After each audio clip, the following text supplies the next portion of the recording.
Welcome to Everything Uma. If you're new here, this is Everything Uma. Here we talk about every fun thing in life. Our experiences, both the good, the bad, and the ugly. My husband and I, we discover food from different parts of the world, and we just share with you our amazing journey. And for those that have been here from day one, we see you, we appreciate you, we are growing. 142 lovely subscribers. Oh my goodness, you guys are doing well. All right, so today I'm going to be sharing with you guys how God delivered me from low self-esteem, how I came out from low self-esteem. Would you believe that Oma had low self-esteem? Will you believe that? Don't go nowhere. Stay tuned.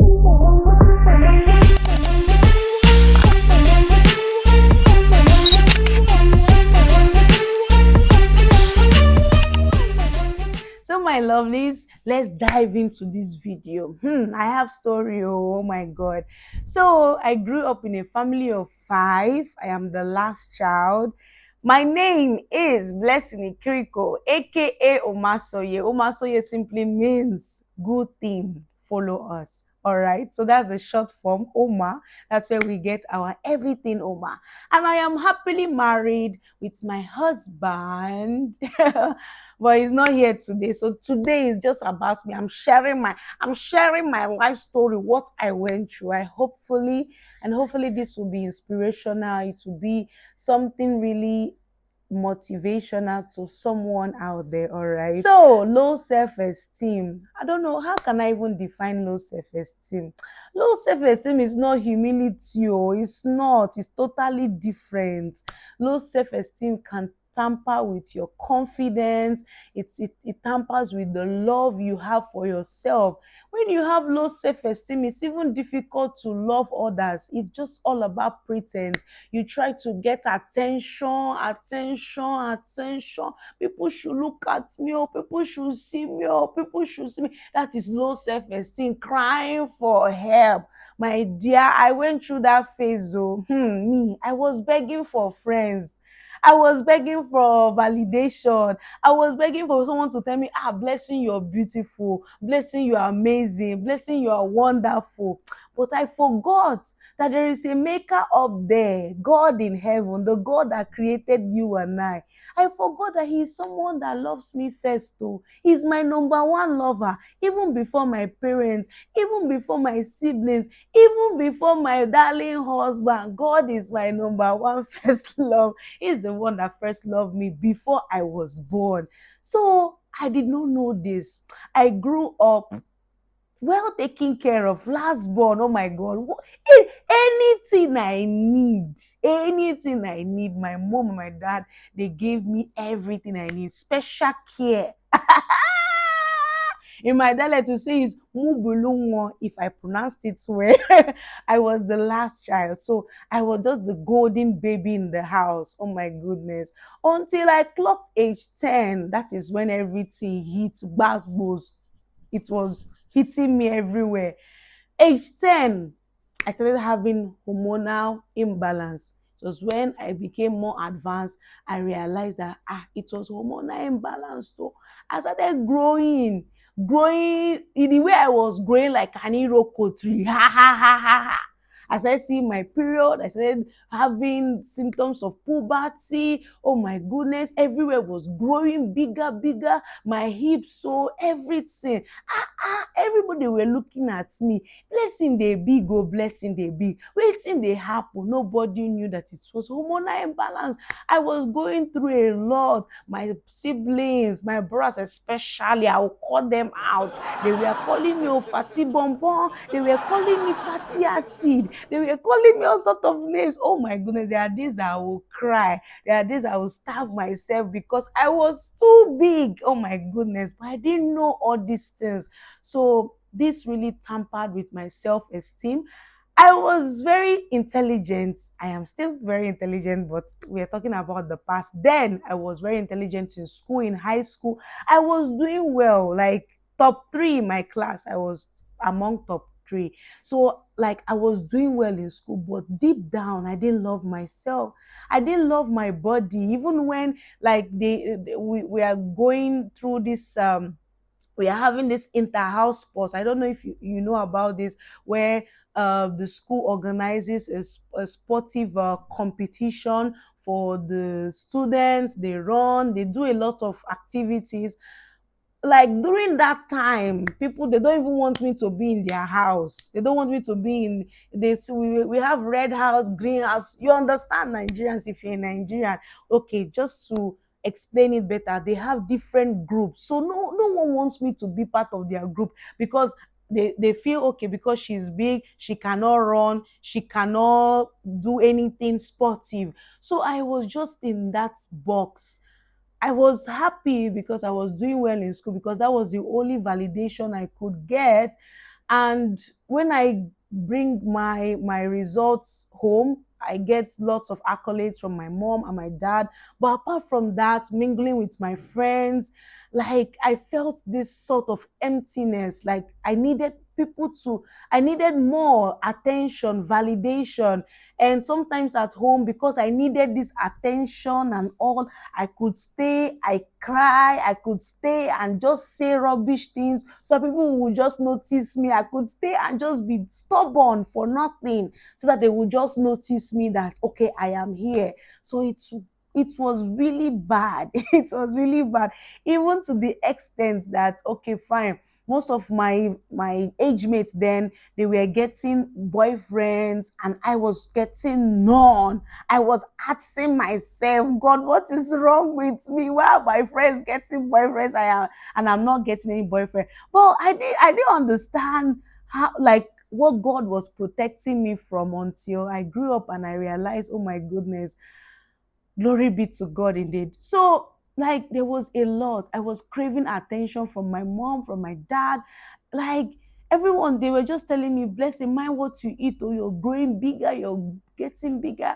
There are times that I cry. There are times that I just had to eat the food. Let me, in fact, if I eat, I will say, if let me just eat the food. If I perish, I perish. That's it. And that was how I was just moving on with my life from age 10 till when I finally finished secondary, like finished high school. And when I realized that this was bad was when I was craving for friendship. Even for my friendship, oh my goodness, I was always the one that wants them to be around me. I always want to be around them, but they don't want to be around me. That's the thing. It was really hurtful. I had friends from secondary school, but I just realized that I was always the third person there. Like there are two friends, I was always the third person. I didn't feel like that friendship. I always felt left out all the time. They were they were slender, slim, and everything. I was that big girl. I've always been a big girl, but I didn't love myself. I didn't love my legs. I felt my legs were so big. I didn't love my arms. I'm like, which kind of big arms? I didn't my cheeks. Oh my goodness, I didn't like them. My face, felt my face was so big. So there was a lot of things. I didn't feel beautiful inside out, and it's reflected in even the way I behave towards people. I was now having this pretentious attitude.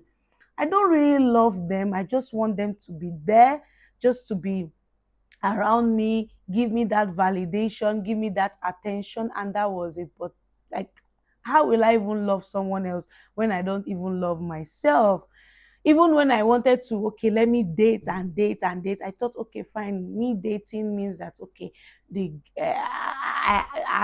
I'm wanted, but that wasn't it. When the breakthrough started was when when I left home and I went to the higher institution.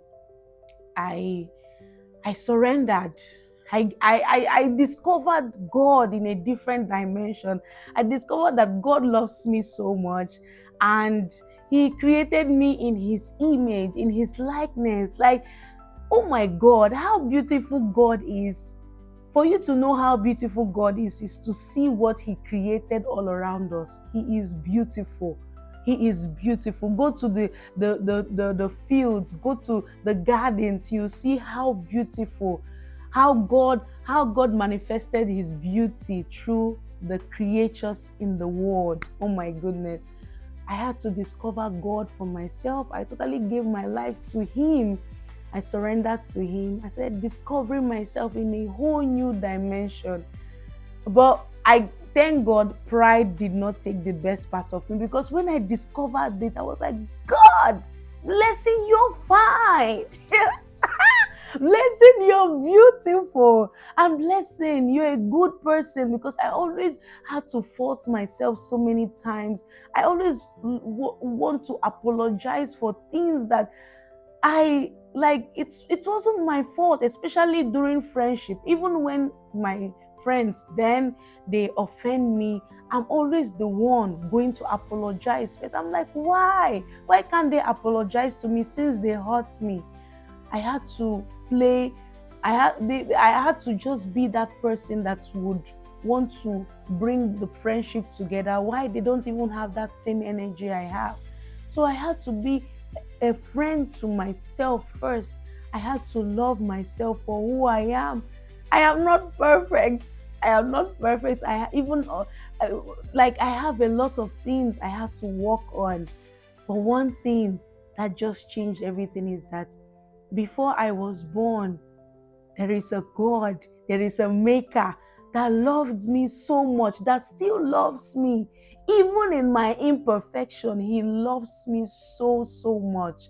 And he also said that I am beautifully, I am wonderfully. If I want to even add extra words, I am amazingly made, created by him according to his image. Oh my goodness. So, anyways, I will not go into so many details, but I had to discover myself. I started doing things that I love. I started doing things because I want to do them, not because someone wants me to do them. I started transferring that same love from the inside out of me, that same joy. It made me to just radiate that joy, that radiates that love to everyone around me. Do you know low self-esteem can also make you to be selfish? I did not realize. Like, it's now making sense to me, because there are times that I just had to keep things to myself. I'm like, I need it. I am the number one person that need it. But do I really need it? Even clothes that I grew older, that I grew bigger than, I had to keep it to myself. I didn't want to give anyone. But do I really need it? I didn't even need it. So the transformation started when I finally surrendered my life to him. So my dear, my friends, my lovelies, you have a lover. Before your parents, before your siblings, before your partner, you have a lover that loves you so much. So it doesn't matter whatever aspect you are, whatever journey you're going through right now. Are you going through a phase where you don't feel beautiful? Are you going through a phase where you don't feel handsome? Are you going through a phase where finances, it's not coming forth? Are you going through a phase where you're just on a crossroad, you don't know where to go to? There is someone, you didn't come to this world by accident. You have a creator. His name is God. He is the El Shaddai. He is the beginning and the end. Anyhow you want to put him, he remains God. He remains God. He cannot be changed. So I urge you today to go to him. Tell him to renew your mind. Let him change the mindset. Low self-esteem is not a trait. It's not a trait for a child of God. We are all children of God. So I'm telling you today, please, I'm telling you, go to your maker. Ask him to renew your mind. Ask him to make you whole from the inside out. Ask him to fill your heart with joy.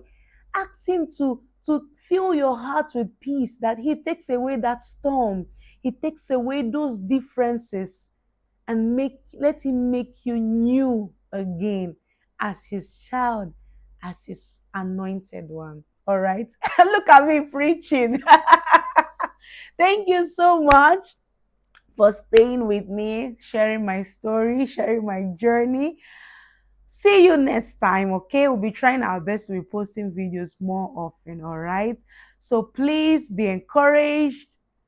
I will see you soon. I have a lot to say, but please, let's give it for next time. I will see you next time. Please do not forget to subscribe, like, and share the video to as many people that you would want to encourage, you would want to motivate. Until next time, still your baby girl, Uma. Peace out.